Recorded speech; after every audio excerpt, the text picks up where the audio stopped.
नमस्कार, आप देख रहे हैं वाई न्यूज और मैं हूं आपके साथ शिवांगी चौधरी। आइए नजर डालते हैं कुछ खास खबरों पर। इस न्यूज बुलेटिन के प्रायोजक हैं बंसल फूड्स, कृष्णानगर, मथुरा। स्वादिष्ट भोजन का एकमात्र स्थान बंसल फूड्स। फरीदाबाद में बल्लभगढ़ के बस स्टैंड चौक पर लावारिस अवस्था में घूमते 3 बच्चों को पुलिस ने देखा, जिसके बाद पुलिस कर्मियों ने बच्चों से पूछताछ की और छानबीन कर बच्चों को उसके परिजनों को सुपुर्द किया। फरीदाबाद के बल्लभगढ़ बस स्टैंड पुलिस चौकी ने 8 लावारिस घूम रहे 3 बच्चों को उनके परिजनों तक पहुंचाया। पुलिस ने देखा कि 3 बच्चे लावारिस अवस्था में बस अड्डा चौकी के पास घूम रहे थे, तो पुलिस कर्मियों ने बच्चों से जब उनके परिवार के बारे में पता पूछा तो बच्चों ने बताया कि उनके पिता शिव कॉलोनी सेक्टर 3 के रहने वाले हैं। मिली जानकारी के मुताबिक बच्चे आज सुबह सवेरे अपनी मां, जो कि प्रतला विधानसभा क्षेत्र के गाँव सीकरी की बेटी है, उसके पास जाने के लिए घर से निकले थे, लेकिन रास्ता भटक जाने के चलते वो बस अड्डा चौक के आसपास ही भटकते नजर आए। लेकिन जैसे ही पुलिस वालों की निगाह इन बच्चों पर पड़ी तो आनन फानन में इन्हें अपने पास बैठा लिया। मामले की गहनता से छानबीन शुरू कर दी और आखिरकार बच्चों के परिजनों को ढूंढकर बच्चों को उनके हवाले कर दिया गया और बच्चों का आगे से ख्याल रखने की भी हिदायत दी। ये बच्चे यहाँ बस अड्डे के पास लावारिस हालत में घूमते हुए मिले हैं। ये बच्ची अपनी माँ के पास नानी के घर जाना चाहती थी और इनको ठीक से आता पता नहीं था, लेकिन इसको अपने घर का पता था। और ये शिव कॉलोनी तिगांव रोड बल्लभगढ़ में सेक्टर 3 के पास रहते हैं, तो इसके तलाश करके इसकी दादी को बुलवाया है और उनके हवाले कर दिया। अब इसके पिता को बुलाया जा रहा है। हाँ, इसके पिता को बुलाया है। ये बच्चे कह रहे हैं हम अपनी माँ के पास जाएंगे, इसलिए इसके पिता को बुलाया है और इसकी माँ के पास भिजवाएंगे। वृंदावन कोतवाली के जैत क्षेत्र में चौमुआ हाईवे पर बाइक सवार बदमाशों ने हॉस्टल कर्मचारी से मारपीट कर बाइक लूट ली। इस घटना के दूसरे दिन तक पुलिस ने मुकदमा दर्ज नहीं किया है। जैत चौकी क्षेत्र में बुधवार की देर शाम 9:30 बजे GLA यूनिवर्सिटी के पास स्थित सिसोदिया हॉस्टल पर काम करने वाले कर्मचारी अर्जुन पुत्र गोपी अपने मालिक की बाइक से गाँव नरी जाने के लिए निकला था। वो चौमुआ ओवरब्रिज के ऊपर चढ़ा था, तभी 2 बाइकों पर सवार 6 बदमाशों ने उसकी बाइक को ओवरटेक कर रुकवा लिया और उसके साथ बुरी तरह से मारपीट की और उसकी स्प्लेंडर बाइक लूट कर ले गए। अर्जुन ने बताया कि बदमाशों ने उसकी तलाशी भी ली, लेकिन उसकी जेब में केवल घर के बच्चों के लिए नमकीन और टॉफी रखे हुए थे, जिसे छोड़कर वो चले गए। वहीं लुटे पुटे अर्जुन ने शोर शराबा कर वहां से गुजर रहे राहगीरों को घटना की जानकारी दी, तो राहगीरों ने जैत पुलिस और सिसोदिया हॉस्टल के मालिक को सूचना दी। मौके पर पहुंची पुलिस ने घटना का मौका मुआयना किया और चली गई। वहीं जब गुरुवार की सुबह हॉस्टल मालिक वीर प्रताप रिपोर्ट दर्ज कराने जैत चौकी पहुंचा तो पुलिस ने उसकी देर शाम तक कोई रिपोर्ट दर्ज नहीं की। मैं जा रहा था, पीछे से 2 बाइक आई और उन्हें आगे लड़ा दी और मारपीट के बाइक को ले गए। मारपीट के बाइक को ले गए। कितने लोग थे बाइक पे? 6 आदमी, 2 बाइक है। कितने लोग सवार थे? 6। कितनी बाइक थी? 2। तो उनकी बाइक पर कोई नंबर वगैरह था? मैंने इतना नहीं देखा, मारपीट में चक्कर में गुस्सा हो गया। किसी को आपने पहचाना? नहीं पहचाना। क्या कहते हैं, बाइक छाली गई थी गुंडों द्वारा, उसके रिपोर्ट दर्ज कराने आया मैं यहाँ पर। कब की घटना है? कल रात में। कौन लोग थे, क्या हुआ था? मेरे यहाँ कारीगर काम करता है, वो अपने घर जा रहा था। मेरा ढाबा है हॉस्टल GLA के पास जी, तो वो वहाँ से घर जा रहा था, तो वो चौमा ओवरब्रिज पर चढ़ते ही कुछ लोग 2 बाइक पर 6 लोग सवार थे, तो उन्होंने क्या कहते हैं उसे हाथापाई की, ओवरटेक करके हाथापाई की और बाइक को छीन के ले गए उस पर से। अच्छा, लूट के ले गए? हाँ। तो कितने बजे की घटना थी? 9:30 बजे के आसपास। इस संबंध में जैत प्रभारी अरविंद सिंह से बात हुई तो उन्होंने कहा कि लूट की घटना बीती रात की है, तहरीर आने पर कार्रवाई की जाएगी। कासगंज में शुक्रवार को समाजवादी पार्टी युवजन सभा की मासिक बैठक संपन्न हुई। बैठक में युवजन सभा के कार्यकर्ताओं ने बढ़ चढ़कर सहभागिता की। कासगंज जनपद में समाजवादी पार्टी युवजन सभा के जिला कार्यालय पर पहली मासिक बैठक संपन्न हुई, जिसमें युवजन सभा के कार्यकर्ताओं ने बढ़ चढ़कर सहभागिता की। बैठक में जिला के सभी पदाधिकारी मौजूद रहे। वहीं 22 में 22 किल के नारे को लेकर क्षेत्र में काम करेंगे। मीडिया से बात करते हुए युवजन सभा के जिला अध्यक्ष ब्रजेश पहलवान ने बताया कि हम सभी वर्गों के लोगों को साथ लेकर चलने वाले लोग हैं। हमें 2020 में अखिलेश यादव को प्रदेश का मुख्यमंत्री बनाना है। का मेन उद्देश्य हमारा 2022 में अखिलेश भैया की सरकार बनाना। इस उद्देश्य को लेकर बैठक में दिशा निर्देशित सभी कार्यकर्ताओं को किया गया और 2022 में हम लोगों को कैसे काम करना है अखिलेश भैया की सरकार बनाने के लिए, उन बिंदुओं पर चर्चा की गई। मासिक बैठक के प्रभारी जिला अध्यक्ष माननीय कुंवर देवेंद्र सिंह यादव जी ने प्रांजल यादव जिला पंचायत सदस्य एवं जसवीर सिंह यादव पूर्व विधायक के सुपुत्र, उन्हें बनाकर उन्होंने मासिक बैठक का प्रभारी भेजा था। कासगंज जनपद की सोरो कोतवाली क्षेत्र में नवनिर्माणाधीन नाले में गिरकर एक मजदूर की मौत हो गई। फिलहाल पुलिस ने शव को पोस्टमार्टम के लिए भेज दिया है। कासगंज जनपद की सोरो कोतवाली क्षेत्र में नवनिर्माणाधीन नाले के ड्रेन में गिरकर एक मजदूर की मौत का मामला सामने आया है। वहीं पुलिस ने मजदूर के शव का पंचनामा भर पोस्टमार्टम के लिए भेज दिया है। वहीं हम आपको बता दें कि सोरो कोतवाली क्षेत्र के सावर रोड स्थित RCL कंपनी द्वारा सड़क किनारे नाले का निर्माण कराया जा रहा है, जिस पर जनपद फिरोजाबाद के थाना शिकोहाबाद क्षेत्र के गांव नायकपुर का रहने वाला सौरभ मजदूरी का कार्य कर रहा था। शुक्रवार की सुबह सौरभ जब मजदूरी कर रहा था तभी कार्य करते समय उसका पैर फिसल गया और वो नाले के ड्रेन में जा गिरा, जिससे वो गंभीर रूप से घायल हो गया। मजदूरों द्वारा उसे CHC सोरो अस्पताल में भर्ती कराया, जहां उसे जिला अस्पताल रेफर कर दिया। मजदूर उसे जिला अस्पताल लेकर आ रहे थे, तभी रास्ते में उसकी मौत हो गई। इस सूचना पर पहुंची पुलिस ने मजदूर के शव का पंचनामा भर पोस्टमार्टम के लिए भेज दिया है। उसका पैर क्या था पूरा मामला? नाला था, उसकी 800 या 850 की हाइट होगी, उसमें मतलब रोड से निकल के जा रहा था तो पैर रपट गया और फिर इसके पता नहीं है कि इसके सीना दीवार में लगाया उसकी मतलब क्या हुआ है। जब हम हमारे पास गया कि भैया लग गई तो इसको आया तो बाहर निकाला तुरंत यार दे दिया दवा के लिए। कैसी हालत है अभी? हाँ अभी तो खत्म हो गई। क्या नाम है इसका? खत्म हो गया। हाँ। कहाँ का रहने वाला है? फरीदाबाद में निरीक्षण के दौरान मेयर सुमन बाला ने बदसलूकी करने वाले SDO का निलंबन तो कर दिया, वहीं अब मेयर ने मुख्यमंत्री को पत्र लिखकर मामले की जांच राज्य चौकसी विभाग द्वारा करवाए जाने की मांग की है। लगभग 3 दिन पहले स्वच्छ भारत अभियान के तहत शहर में लगाए गए करोड़ों रुपए के टॉयलेट के निरीक्षण के दौरान मेयर सुमन बाला से बदसलूकी करने वाले SDO सुरेंद्र खट्टर के निलंबन के बाद अब अगला कदम उठाते हुए मेयर ने मुख्यमंत्री, मुख्य सचिव हरियाणा सरकार, अतिरिक्त मुख्य सचिव शहरी स्थानीय निकाय चंडीगढ़ और महानिदेशक राज्य चौकसी ब्यूरो पंचकूला को पत्र लिखकर इसकी जांच राज्य चौकसी विभाग द्वारा करवाई जाने की मांग की है। अपने पत्र में मेयर ने लिखा है कि वर्ष 2015 से अब तक स्वच्छ भारत अभियान के तहत लगाए गए इन टॉयलेट पर लगभग 12 करोड़ रुपए खर्च किए गए हैं। वहीं प्रतिमाह इनकी मेंटेनेंस पर 6.5 लाख यानी 78 लाख रुपए सालाना खर्च किए जाते हैं, जबकि हकीकत में इन टॉयलेट में ना तो पानी के कनेक्शन है और न ही इनका रखरखाव और सफाई की गई है। इसलिए मेयर ने राज्य चौकसी विभाग द्वारा इसकी जांच करवाने की मांग की है कि आखिरकार इतना पैसा खर्च करने के बावजूद ये टॉयलेट इस्तेमाल करने लायक भी क्यों नहीं है। मुझे पत्रकारों के माध्यम से भी और पब्लिक के माध्यम से भी और हमारे कुछ पार्षदों के पास भी पब्लिक के माध्यम से मुझे ये कंप्लेन मिली कि भाई हमारे जो टॉयलेट्स हैं वो अच्छी स्थिति में नहीं है, बल्कि बहुत ही दयनीय स्थिति में, इस तरह का मुझे बोला गया। तो मैं इन सबको देखने के लिए खुद विजिट पे गई खट्टर जी के साथ, तो वहाँ मैंने पाया सच्चाई में टॉयलेट की स्थिति बहुत खराब थी। हम 6.5 लाख रुपए महीना इन टॉयलेट को मेंटेनेंस के लिए भी दे रहे हैं। हमारी सरकार, मोदी सरकार, हमारी मनोहर लाल खट्टर सरकार बहुत ईमानदार सरकार है और उन्होंने लोगों की परेशानियों को देखते हुए टॉयलेट्स के लिए स्वच्छ भारत मिशन के तहत 12 करोड़ रुपए भेजे ताकि लोगों को शौचालय में जाने के लिए किसी प्रकार की कोई कठिनाई ना आए और हमारा फरीदाबाद शौच मुक्त रहे, खुले में शौच मुक्त रहे।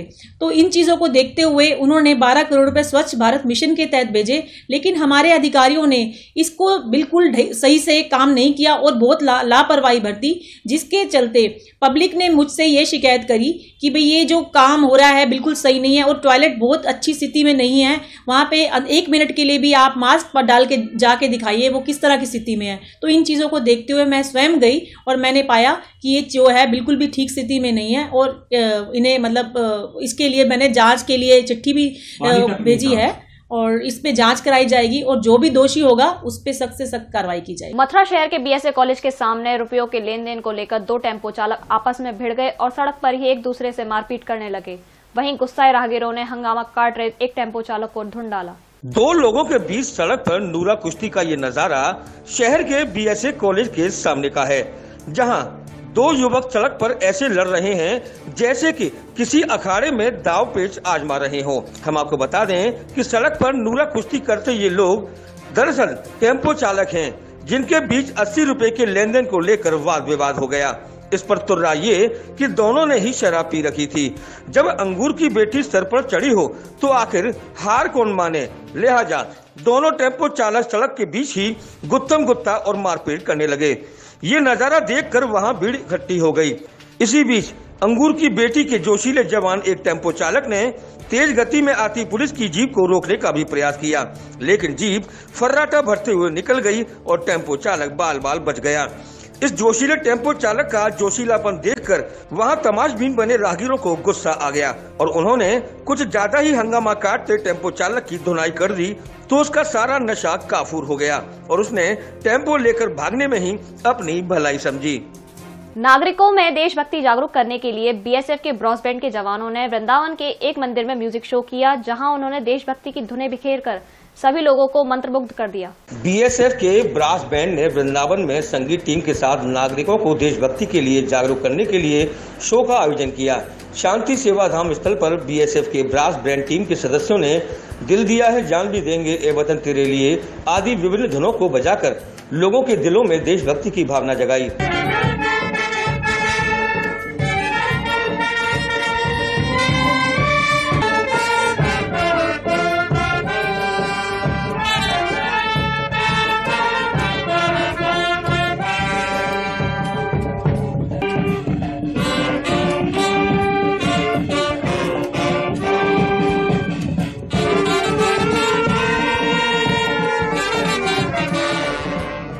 करीब 1 घंटे तक चले संगीत शो में बीएसएफ कमांडेंट वीरेंद्र दत्ता की अगुवाई में बैंड के सदस्यों ने वाद्य यंत्रों पर सुमधुर स्वर लहरियों से लोगों का मनोरंजन किया। बीएसएफ के डिप्टी कमांडेंट जेएस चौहान ने बताया कि सीमा सुरक्षा बल 178 बटालियन बाद श्री वीरेंद्र दत्ता कमांडेंट के निर्देशन में ये प्रोग्राम एक भारत श्रेष्ठ भारत एक शाम शहीदों के नाम का आयोजन इस मंदिर में रखा गया है, जिसमें भक्ति संगीत के साथ साथ जो हमारे लोग शहीद हुए हैं उनकी मेमोरी भी ध्वनि की प्रस्तुति हमने की है।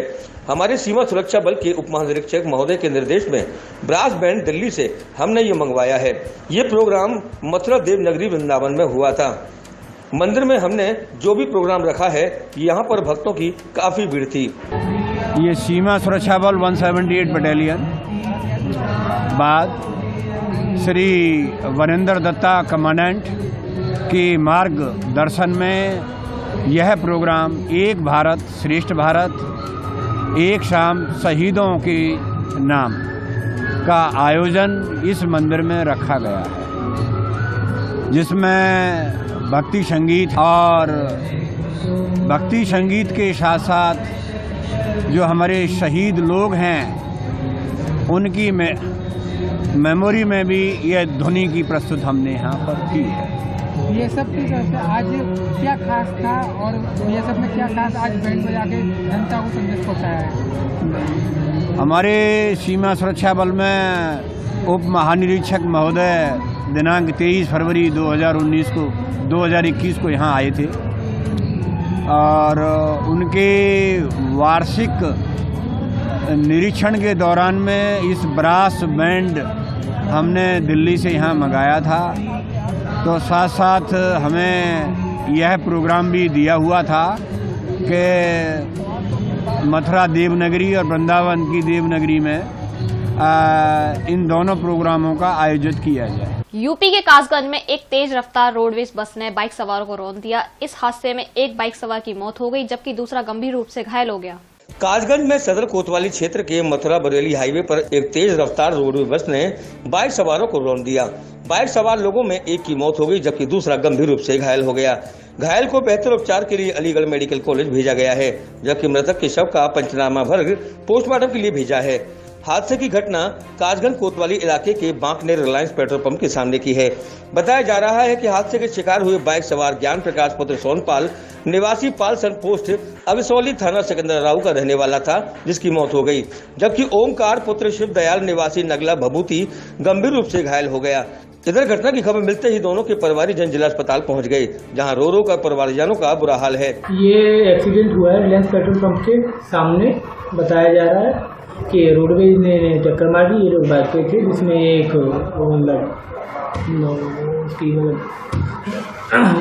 खत्म हो गया और एक आया गंभीर रूप से घायल। दूसरे की हालत कैसी है? दूसरे की हालत ठीक है, हेड इंजरी है उसके भी। हरियाणा के फरीदाबाद में बदमाशों के हौसले इतने बुलंद हैं कि दिन दहाड़े वारदातों को अंजाम देकर फरार हो जाते हैं। ताजा मामला फरीदाबाद के सेक्टर 55 का है, जहां बाइक सवार बदमाश महिला के गले से सोने की चेन तोड़कर रफू चक्कर हो गए। तस्वीरों में नजर आ रही ये वही महिला है जो अपने बच्चों को ट्यूशन छोड़ने के लिए जा रही थी। तभी दो बाइक पर सवार युवकों में से एक ने बाइक से उतरकर महिला के गले में पड़ी सोने की चेन छीनने की कोशिश की। काफी देर तक महिला ने बदमाश के साथ मुकाबला किया, परंतु आखिरकार बदमाश महिला के गले से चेन छीनने में कामयाब हो गए। महिला ने शोर मचाया तो आसपास के घरों के लोग निकलकर बाहर इकट्ठा हो गए। लोगों की भीड़ देखकर बदमाश वहां से भागने में कामयाब रहे। हालांकि पूरा मामला पास ही में लगे सीसीटीवी कैमरे में कैद हो गया है। सूचना मिलने के बाद मौके पर पहुंची पुलिस और सीसीटीवी के आधार पर पुलिस आगे की कार्रवाई कर रही है। वहीं महिला की माने तो उसने बदमाश के साथ काफी देर तक मुकाबला किया और शोर भी मचाया। शोर सुनकर लोग बाहर निकले, परंतु उससे पहले बदमाश उसके गले से चेन छीनकर भागने में कामयाब रहे। मैं अपने बच्चों को ट्यूशन छोड़ने जा रही थी और उसी वक्त वो मेरे को एक तरफ देखकर वापस चले गए। फिर बैक होके आए और पीछे से मेरे ऊपर मोटरसाइकिल वाला एक गली में चला गया और जो पीछे वो बैठा था वो मेरे ऊपर झपटा, मेरे गले पे हाथ डाला। पर मैंने काफ़ी कोशिश करी, उसका एक हाथ पकड़ भी लिया था और उसके हाथ पे घाव भी कर दिया है मैंने। पर फिर भी वो मतलब चैन मेरे से छीन के चला गया। पर काफ़ी देर तक मेरे से वो कोशिश करता रहा कि मैं चैन छीन लूं, पर कोशिश उसकी नाकाम हुई तो नहीं, पर सही रहा। उसको खींच ली उसने चैन, पर मैं कितने बजे के बाद? ये दोपहर 3 बजे के।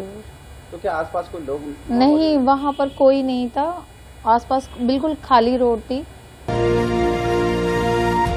आगामी त्रिस्तरीय पंचायत चुनावों को लेकर एटा पुलिस काफी सतर्क नजर आ रही है, जिसके चलते मारहरा पुलिस गांव-गांव में अपनी सभा करके शांतिपूर्ण चुनाव करने के लिए संवाद कर रही है। वहीं आज कोतवाली प्रभारी मारहरा अखिलेश कुमार तिवारी ने लाउड स्पीकर के माध्यम से सूचित कराया कि धारा 144 और पंचायत चुनाव के मद्देनजर सभी अपने अपने शस्त्र लाइसेंस नजदीकी गन हाउस या संबंधित थाने में समय से जमा कराएं। अन्यथा की स्थिति में अगर कोई असफल पाया जाता है तो वैधानिक कार्रवाई की जाएगी। उन्होंने कहा कि धारा 144 लागू है, कोई भी अपना शस्त्र लाइसेंस साथ लेकर न चले और अगर ऐसा करता पाया गया तो उसके खिलाफ 188 IPC के तहत कार्रवाई की जाएगी। 144 लागू है, जिसके तहत कोई भी लाइसेंस धारक अपना अस्त्र लेकर कहीं नहीं चल सकता है। 144 का अर्थ ये है कि आप अपना लाइसेंस लेकर नहीं चल सकते। यदि कोई लाइसेंस धारक अस्त्र लेकर चलता हुआ पाया जाएगा तो इसके खिलाफ 188 IPC के तहत कार्रवाई की जाएगी। इसलिए आप सभी से अनुरोध है। 27 फरवरी शनिवार को वृंदावन कुंभ का पहला शाही स्नान होगा। इसके लिए शासन प्रशासन द्वारा सभी तैयारियां पूरी कर ली गई हैं। वहीं संत महंतों ने भी शाही स्नान की पारंपरिक योजना तैयार कर ली है। नमस्कार, आप देख रहे हैं वाई न्यूज। मैं हूं आपके साथ सुशील गोस्वामी। 27 फरवरी को वृंदावन के कुंभ का पहला शाही स्नान होगा। शाही स्नान में यहाँ से जो शोभा यात्रा नगर भ्रमण के लिए निकलेगी, शाही शोभा यात्रा, उसका क्या समय होगा, किस तरह से व्यवस्था रहेगी, यहाँ पर जानकारी देने के लिए मेरे साथ एक खास वार्ता में मौजूद है निर्मोही अखाड़े के अध्यक्ष श्री राजेंद्र जी महाराज।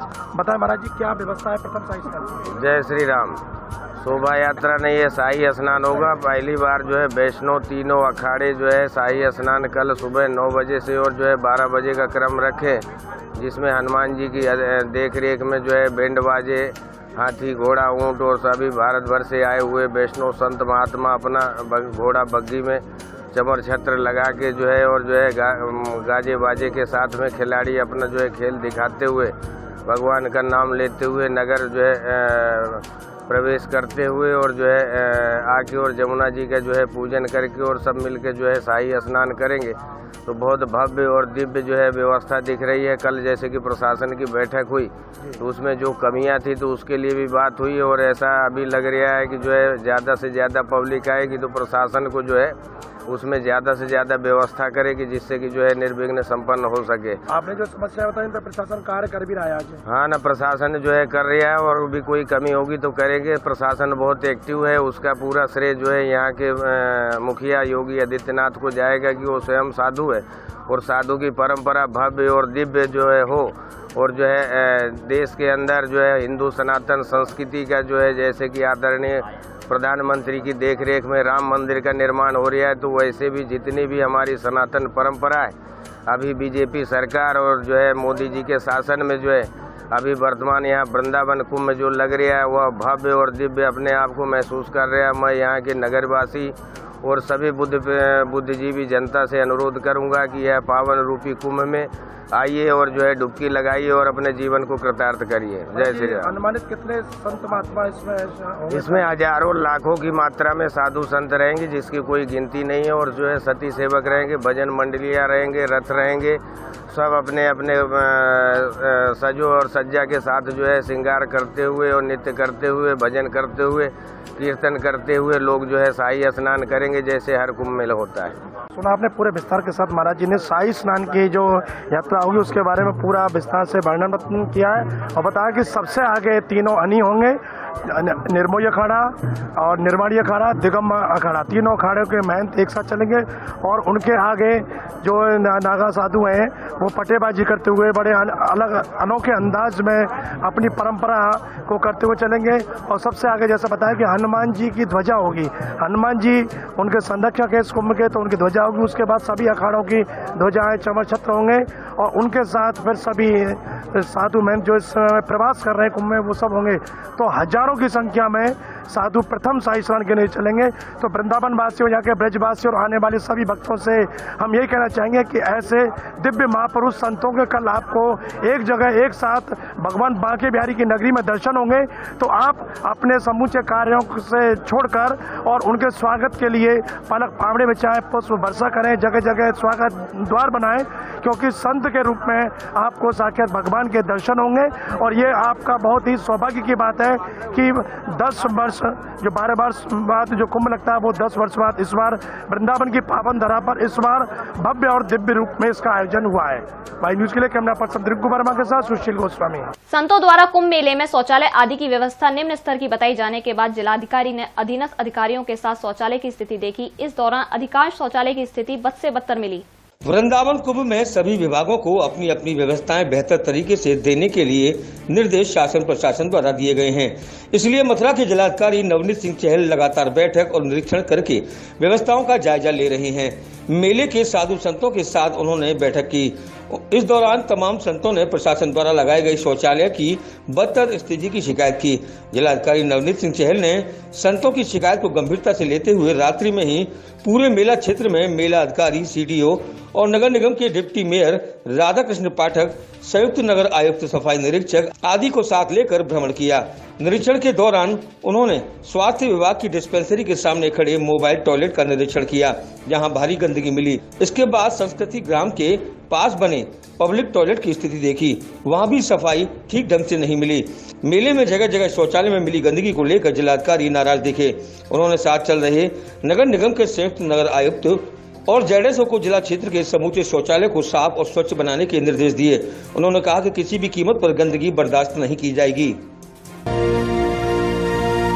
27 फरवरी को पहला शाही स्नान होना है, उसी को लेकर आज पुलिस प्रशासन और जो अनी के तीनों अखाड़े उनके महंतों की बैठक हुई। आइए जानते हैं महाराज जी, बताएं क्या आपने प्रमुख समस्या रखी जिससे कि मेला और अच्छा बने। जो हमारी समस्या है वो अधिकारियों से मिलकर बात की और 27 तारीख को होने वाला शाही स्नान भव्य और दिव्य हो।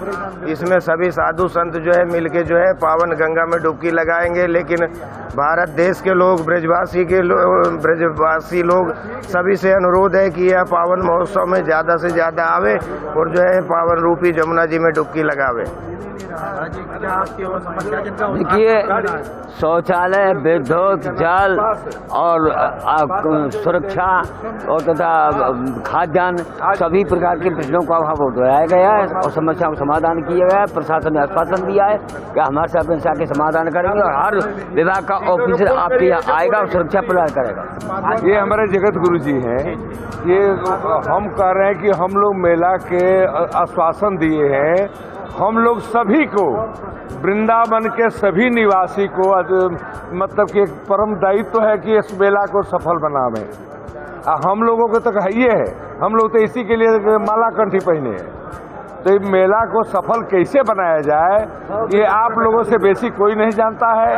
ये हनुमान जी के दया से सब, हनुमान जी के खम्भा लग गया, हनुमान जी के ध्वज गड़ गया, अब सब काम हो जाएगा। लेकिन हमको इतने मांग था यहाँ पर मेला में कि सफाई पर ध्यान दिया जाए। हर खालसा में दो चीज जितना लोग मांगते हैं, लैट्रिन बाथरूम की व्यवस्था रखा जाए। इमरजेंसी मसला है। पुरातन काल से सभी संत महंत एवं महंतानी ऋषि मुनियों से ये सभ्यता चलती आ रही है। पूर्व काल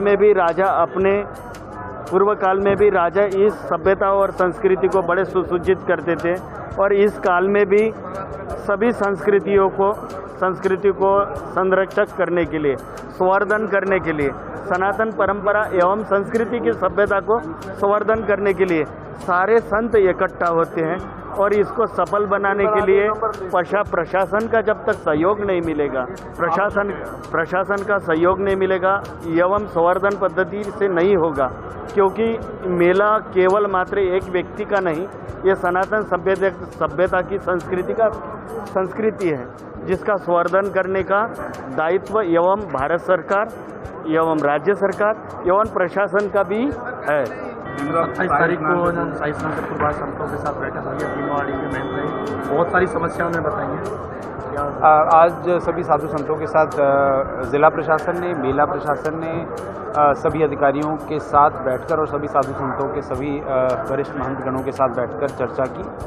मेले में जो सुविधाएं दी जा रही हैं उसके बारे में वार्तालाप की गई और साथ ही साथ जो उनकी समस्याएं हैं उनको भी जानकारी ली गई। 27 तारीख को जो हमारा पहला शाही स्नान होगा उसके लिए शाही सवारी भी निकलेगी। उसके लिए भी जो मार्ग चिन्हित किया गया है उस मार्ग पर भी सभी व्यवस्थाएं सुनिश्चित कराने के संबंध में, बिजली की तारों के संबंध में, साफ सफाई के संबंध में, अतिक्रमण मुक्त होने के संबंध में भी चर्चा की गई। सिमिलरली जो मेला स्थल है यहाँ पर राशन की व्यवस्था, हमारी बिजली, लाइट, शौचालय, साफ सफाई, सभी व्यवस्थाएं, आपके विभिन्न जो उनकी डिमांड्स थी और जो व्यवस्थाएं प्रोवाइड कराई जा रही थी उनके बारे में डिस्कशंस किए गए और बड़ी सकारात्मक चर्चा रही। और पेयजल को लेकर बहुत असंतोष दिखा संतों में।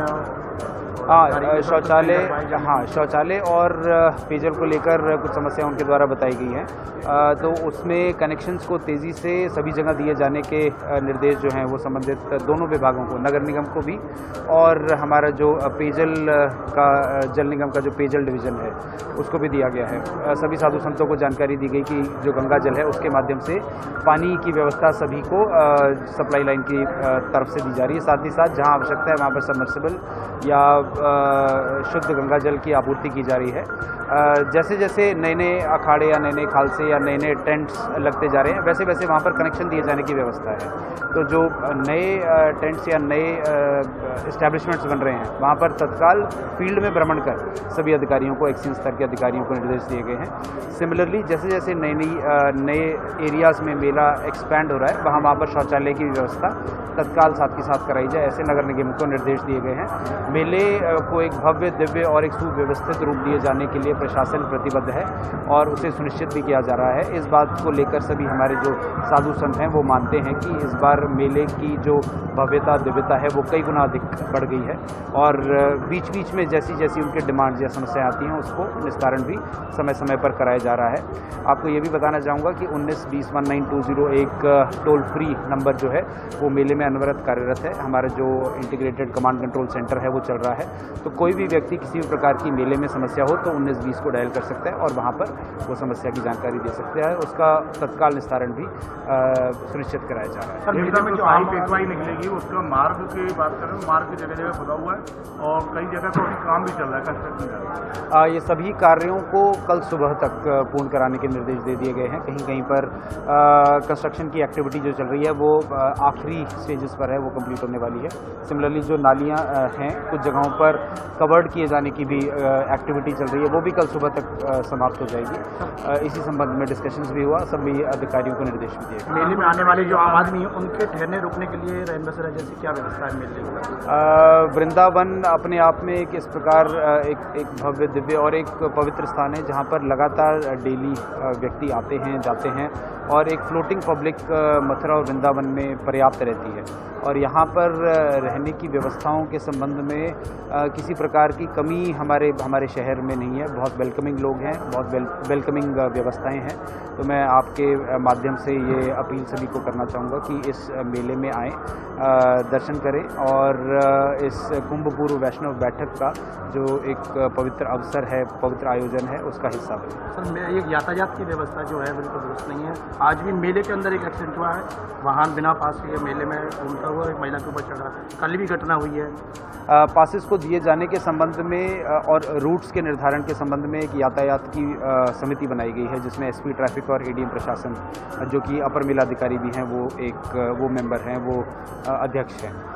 उनके द्वारा वाहन पासेस भी निर्गत किए जा रहे हैं और साथ साथ पर ये भी साइन बोर्ड्स भी लगाए जा रहे हैं जिसमें जानकारी लोगों को दी जा सके। जो रूट्स निर्धारण किए गए हैं उसमें मुख्य रूप से एक शाही स्नान का जो मार्ग है वो है, और जो देवरा बाबा का एंट्रेंस वाला मार्ग है वहाँ पर जो इस समय पर करंटली ये डिसीजन लिया गया है कि केवल पैदल जो व्यक्ति हैं वो जाएंगे, और जो या फिर जिनको पासेस वगैरह दिए गए हैं उनके लिए जो निर्धारित रूट है वो जाएंगे। तो उनकी जानकारियां जो हमारे सभी अखाड़े हैं, सभी साधु संत हैं, उन सभी लोगों को दी जा रही है। साथ ही साथ मीडिया के माध्यम से भी, अखबारों के माध्यम से भी जो विभिन्न रूट्स हैं और कौन सा व्हीकल कहाँ तक आने के लिए अनुमन्यता है उसकी जानकारी इस समिति के माध्यम से, अखबारों के माध्यम से, मीडिया के माध्यम से लोगों को दी जा रही है। कहीं पर हो सकता है कोई ना कोई ग्लिच हो, पर इसको स्मूथ करने की प्रयास लगातार पुलिस प्रशासन के द्वारा जारी है। इस समय हम वृंदावन के कुंभ मेला क्षेत्र पर है। आज यहाँ कुंभ मेला के प्रांगण में क्षेत्र में वल्लभ कुल संप्रदाय के षष्ठम पीठाधीश्वर वल्लभ राय जी महाराज के शिविर का उद्घाटन हुआ है। आज इस उद्घाटन समारोह में सभी जो अनी के तीनों अखाड़े हैं, तीनों अखाड़ों के ध्वज यहाँ पर आए हुए हैं। ध्वज पूजन हुआ, वल्लभ राय जी महाराज ने ध्वज का पूजन किया है और उनके जितने अनुयायी हैं सभी ने मिलकर अखाड़ों के ध्वजों के साथ आज पूरे कुंभ मेला क्षेत्र के परिक्रमा की है। और ये ध्वज परिक्रमा, ये उद्घाटन के समय आप देख रहे हैं सभी संप्रदायों के यहाँ पर ध्वज हैं जो उनके निशान हैं। और उसी के साथ आप देख रहे हैं वल्लभ राय जी महाराज जो छत्र लेकर उनके अनुयायी, और यहाँ इस समय शोभा यात्रा में निकालना आप देख रहे हैं वल्लभाचार्य जी महाराज का पूरे आज परिक्रमा कर रहे हैं और इसी के साथ ये यमुना पूजन करेंगे। तो कुल मिलाकर आज इस कुंभ मेला क्षेत्र में वल्लभ नगर की स्थापना हुई है, उसका उद्घाटन हुआ है। आइए वल्लभ राय जी महाराज से जानते हैं कि इस कुंभ पर्यंत उनके यहाँ क्या क्या आयोजन होंगे। राधे, आप देख रहे हैं वाई न्यूज में हूँ आपके साथ सुशील गोस्वामी।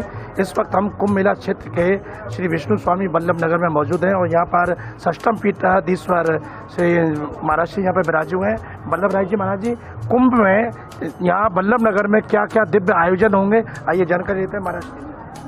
कुंभ में विष्णु स्वामी वल्लभाचार्य नगर में इस कुंभ में विशेष रूप से श्री श्यामलाल प्रभु व्रज महामहोत्सव के रूप में यह कार्यक्रम मनाया जा रहा है।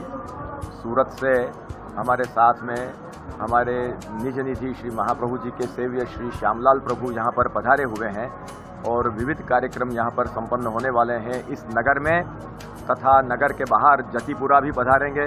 जतिपुरा में गोवर्धन पूजा और अपने कुंडवारा महोत्सव है। उसके बाद 7 तारीख को सप्तम पीठ में कामा में सप्तम निधि श्री मदन मोहन जी एवं श्यामलाल प्रभु साथ में विराज कर 56 भोग आरोगेंगे।